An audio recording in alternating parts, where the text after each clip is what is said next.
तू मेरे से प्यार करती है या नहीं करती? देखो तुम नंबर मांगोगे, मैं नंबर दूंगी नहीं। दोनों आशिक प्यार मोहब्बत की बातें कर रहा था कि तभी घर से चुलबुली की मम्मी निकलती है।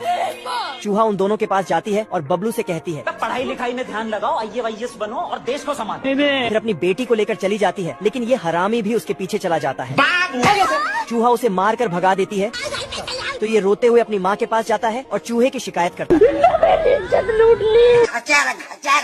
जिससे बिल्ली आग बबूला हो जाती है। अब देख तू। और चूहे को बाहर निकलने को बोलती है, मगर चूहा निकलती और इसके आँख में उंगली कर देती है।